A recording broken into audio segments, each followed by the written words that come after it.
pasukan ng tunnel. Ayan, mapapansin natin ang arc door. Ayan, tapos naka due west siya, code 7. Lock na yan kasi siding na, 'di ba? Tignan natin sa compass bearing ayan, due west or code 7. Babangga dyan sa wall or siding. Tapos ito yung ayan, medyo maliit nga lang, pero yung bunganga niya napakalaki kasi pinupuluputan dati ito ng punong malaking balete. Pakita ko lang saglit sa inyo. Sa 36 degree, ayan, 36 degree, ayan,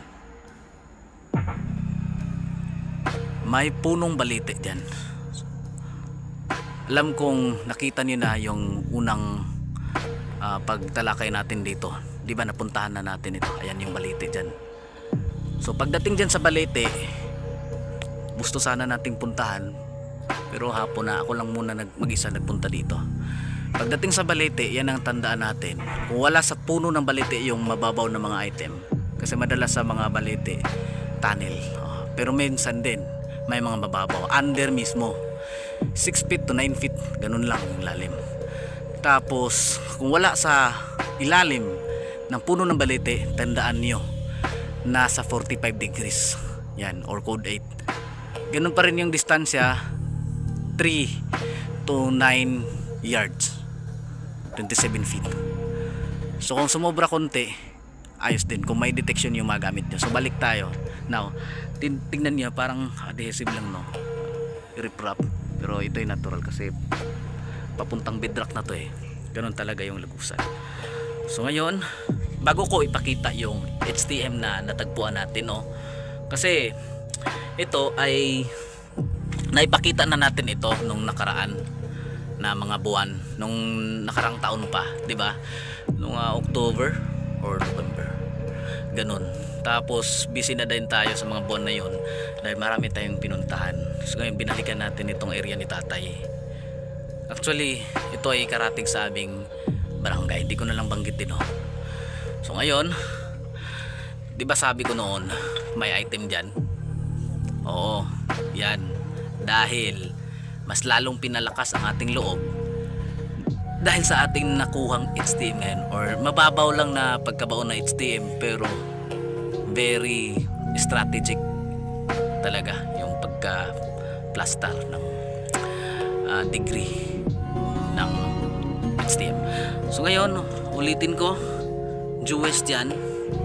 Tapos kapag dito na naman tayo sa ilalim, ayan, papasok dyan, norte yan, yan, norte, ayan, norte, ayan, okay, and north. So code 1. Ngayon, code 9 dito. Ito, yung pakasimot niya. Wala tayong nakikitang marker dyan, Wala ding madalas na mga katis na magpunta dito kasi bawal na kung sino-sino papasok dito na walang pahintulot. So ngayon, ulitin ko, may item talaga dito. Di ba sinukat na natin yung dimension ng object, medyo may kaliitan lang yung Japanese one na ginamit natin. So ngayon, ito yung lupa na to, kahit na tanungin natin si tatay, hindi talaga ito nagalaw kahit minsan. Ito na talagang plastada, parang tinabunan ba, ayan parang bago lang pero yan talaga. Kahit nung nakaraang pag-video natin dito, ganito pa rin. So yung mga lagusan dyan, malalim yan, may kwarto na naman papunta dun sa ilalim.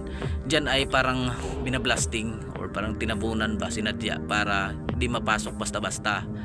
May maraming mga kwarto dyan, pero wala dyan ang item na mga mas malaki yung binaka-volume na bunker, kasi madalas sa ilalim pa, di ba, papasok pa kasi nasa ilalim ng bundok tayo. Kita niyo naman, ayan, yan yung bunganga, yan. So ngayon, gusto ko nang ipakita sa inyo yung HTM, para mapatunayan na meron talagang something nakabaon dito. Sundan lang natin yung dapanas na yan o palanas na yan, kung saan yan.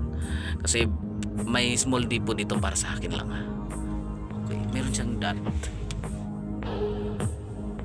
Parang nature lang, pero sige lang. Parang tinatamaan ng muil dati. So ngayon, ito na. Okay ha. Ito na, ayan.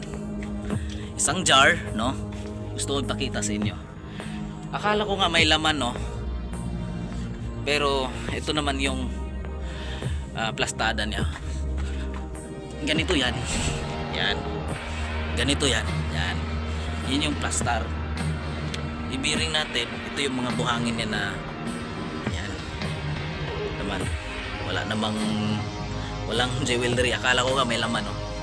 Pero try natin tong magdala tayo ng sample sa ating tahanan para matest natin ito kung mayroong unprocessed pa. Baka may something ito. Hindi natin ito tapon. Kunti nga lang talaga yung laman niya. Pero parang HTM nga lang talaga ito. Alam niyo kung bakit? Yung bearing niya, oh. Ayan, oh. Ayan. Ganon pa rin. Ayan. Due West. So sa sukat naman, kung may magtanong sa atin ng sukat, kasi ito mababaw lang na HTM, hindi natin ito napansin nung nakaraan. Padadalian lang tayo na nagpunta dito noon. Hindi natin nabantayan to. Pati si tatay din niya to na bantayan. Hindi naman sa buti, hindi siya nabasag, no? Na inapakapakan niya. Pero sa palagay ko, dahil wala naman talagang tao basta-basta magpunta dito. Noon kasi, di ba nakwento ko na siguro sa inyo nakaraan, na ito malaking balete din, di ba? Balete doon. Sinasabi ko posibleng may giveaway. Balite din ito noon na may nakaharang na malaking bato. Tapos na tibag na yung bato. Tapos yung balite mismo na ano na sa ibaba doon. Doon. So matagal nang na bulok na yung balite. Ito na yung bumungad, butas. So wala namang taong naniniwala ng mga treasure dito sa lugar na to, kasi walang hilig yung mga tao. Papakita ko lang sa inyo yung gold bar sign. Ayan, gold bar sign yan. So yan ay sign papunta dun. Okay, kasi yung direction nyo, ayan, alangan naman papunta ka dun. Sa harapan naman niya, ito lang yung nakikita natin, STM. So yung position due west o code 7. Sa sukat naman, sukat lang tayo ng 7 feet. Bakit 7 feet? Dahil nga code 7, nakaharap siya sa code 7. Babangga siya dyan. Kung sukatin natin ito, ang sukat kasi nito, ang taas nito or length ay 1 foot 12 inches, di ba? So kung magsukat tayo ng 12 feet is babangga na dyan. Lagpas pa yung 12 feet eh. So di siya applicable kung 12 feet yung pagsukat natin, lalong lalo na kung yards ang gamitin natin. Kung 7 yards naman, ibagay-bagay natin kumbaga ba. Kung 7 yards naman, sobra. 7 feet, sapul na sapul. So ulitin ko, yung bunganga mismo, yung bantayan natin. Itong puwet, yung lagi kong sinasabi, offshoot na to. Hindi na tayo lalagpas dito palabas. Kasi ito, boundary na to, yung puwetan mismo. Ibig sabihin, ito lang yung basihan natin, ha? Tandaan natin, okay? Papasok doon. So, yun ang gusto ko malaman nyo. Na hagilapin nyo yung mga marker, yung mga na-open ninyo na tunnel or cave. Posibleng may mga bote, kung hindi naman bote, mga bakal tulad ng mga lumang pako, yung iba nga bala, yung iba naman tela, na may mapa. Mas maganda yon. So ngayon, ito jar, dalhin natin ito sa bahay kasi antique to, pero pwede ring for souvenir na lang. Wala namang item na ipinapakita natin, alam ko maraming espiya, alam ko maraming espiya na nagmasid-masid sa atin ng mga tulong sa mga ka-PH, nag-video para makatulong. Alam ko marami, pero wala naman tayong ginagawang masama, no? Wala naman din tayong pinapakita na special qualities na nakukuha natin. Yung laman nito puro buhangin lang. Try pa nating subukan kung mayroong laman. So ngayon, ito yung sinasabi ni sir na may detection din siya, pinalikan niya parang naka-refractory parang original. Ano, malay natin, no? Pero para sa akin yung pinakasigurado, no, ayun, no, kitang kita talaga. Yan, sign lang to, no? Wala siyang laman pero directional. Yan, yan, yan. Tignan natin yung norte, 270. Yan yung direction niya, yung ulo niya. Yan, papunta doon. Yan, mabangga siya dyan. Tapos yung 7 feet naman dito lang, sinukat na natin dito lang. Yung detection natin noon dito rin, diba? So ngayon lock na siya, parang pointer nga din. Pointer yan.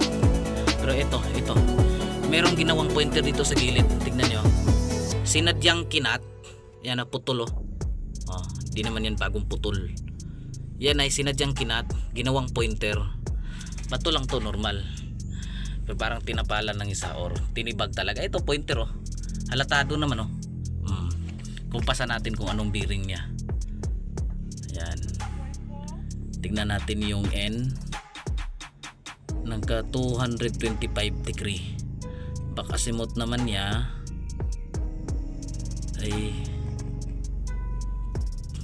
50 degree, parang 50 degree, ganun. Ayan, ulitin natin, magnetic 235 degree, back azimuth 55 degree. Okay, so pointer, no? Ayan. So kung meron kayong mga tunnel na nabuksan, wag niyong baliwalain yung mga ganito dead end, no? Kasi mostly may item talaga, may giveaway minsan. Yung mga bunker kasi papasok pa yan sa ilalim, pero di pa yan dito na makikita natin. Ginawan niya ng malalim na chamber sa pinakasentro ng bundok, kasi ang forma ng bundok na ito metal element. Metal element, kaya napakalaki ng deposito dito. Yung pakay lang natin yung mga mababaw.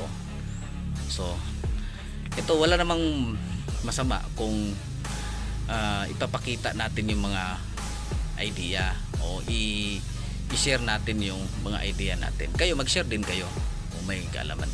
Hindi natin i-bash yung isa't isa, kasi masama yun. Sa atin ay makatulong, hindi yung paninira. Okay, so napakaganda talaga, no?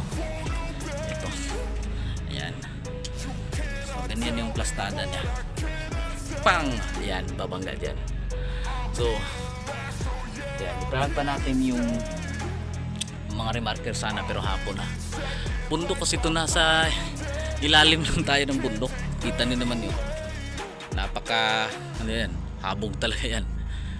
Yan yung balete, ayan, dalawang balete ito naka-align ng 36, yan ang azimuth, and then 216 ng back azimuth dito nakapwesto.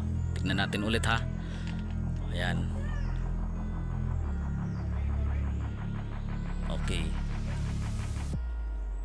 Ayan, ito 36 degree, medyo malabo. Ayan, okay. So 36 degree, back azimuth niya 216. Dito lang tayo sa pinaka ibaba, no? Tapos yung tunnel na to papasok sa ilalim. Tapos pag ganyan na siguro, pero wala na tayong interes sa mga bunker, no? Ang gusto lang natin yung mga kaya lang trabaho. So maraming salamat, ha. Tandaan niyo sa pag-explore, hindi lang basta-bastang paghukay, magbe-base pa rin tayo sa mga scientific na mga method. Okay, so yan.